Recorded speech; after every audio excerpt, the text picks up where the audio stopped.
Top 5 things to do in Melbourne. Melbourne's multiculturalism usually places it at the top of the list of the world's most livable cities. Visit this thriving city at the mouth of Port Phillip Bay and you'll understand why. The atmosphere of Australia's second biggest city is clearly European. Grand Victorian structures harken back to the city's gold rush heyday, while tree-lined promenades and a maze of secret laneways make exploring the city extremely enjoyable. So, today, let us take a look at 5 things you absolutely must do and places you should visit when visiting Melbourne. Before we begin, though, please like the video, subscribe to the channel, and hit the bell icon to stay notified for future uploads. Now, without further ado, let us get right into it. Number 5. Visit South Bank and South Wharf for a culture fix. Do you need a cultural fix? Go to South Bank. This gorgeous neighborhood is located on the banks of the Yarra River, only a short walk from Flinders Street Station, and is filled with shops, cafes, and cultural activities. At any time of the year, it's a lovely spot for a walk along the river. Do you want to know what to do in Melbourne at night?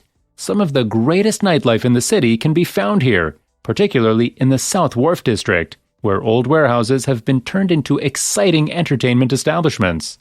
After dusk, when the city lights illuminate and reflect off the river, it's an intriguing environment.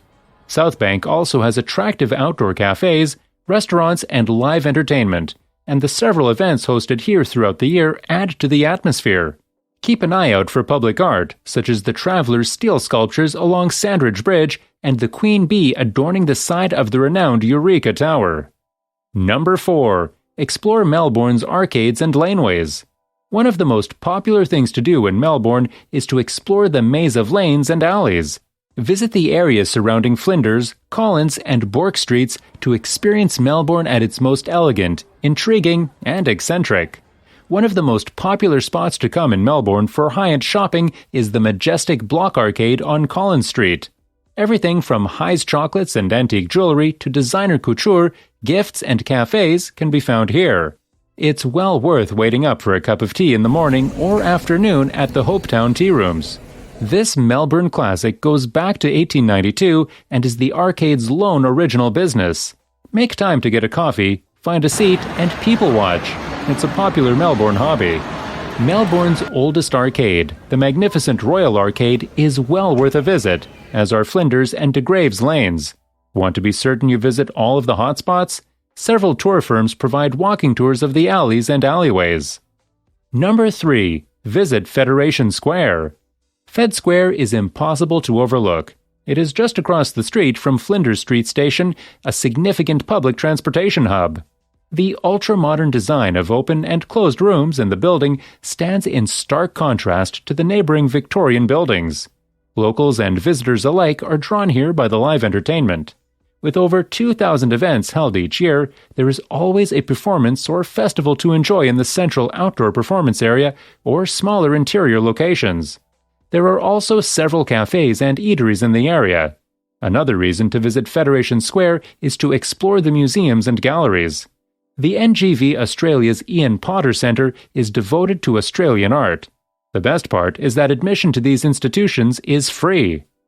Number 2. Visit the National Gallery of Victoria for ideas. Melbourne is well known for its culture, and the National Gallery of Victoria is the crowning achievement. It is not just Australia's oldest public art gallery, but also its most popular. In 2 metropolitan sites, you may see over 70,000 pieces of European, Asian, Oceanic, and American art. The International Collection is located in the St. Kilda Road building, which was built in 1968.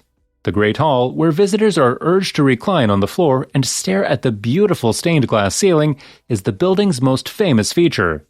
The enormous Australian collection is housed at the Ian Potter Gallery in Federation Square, and it showcases the history of Australian art, from Aboriginal pieces through the Heidelberg School and contemporary mixed media. Every year it hosts about 40 exhibits, as well as special events, children's activities, excursions, and concerts. The best part is that admission to the permanent displays is free. Number 1. Take a break in the Royal Botanic Gardens. The Royal Botanic Gardens in Melbourne are among the best in the world.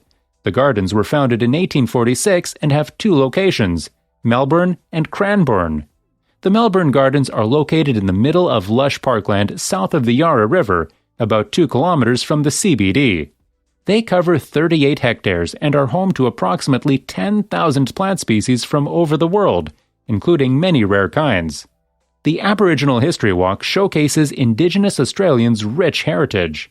Live theatre is a feature of the gardens throughout the summer, and a moonlight movie is put up beneath the sky.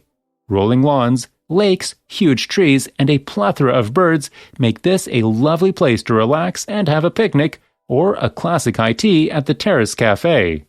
This is one of the top free things to do in Melbourne, no matter what time of year you visit these gorgeous gardens. So, there you have it, folks. Did you like today's video? Let us know in the comments below. With this, we're going to wrap up this video. If you enjoyed it, please make sure to hit the like button and subscribe for more incredible videos. We hope to meet you guys again in the next video. Till then, peace out.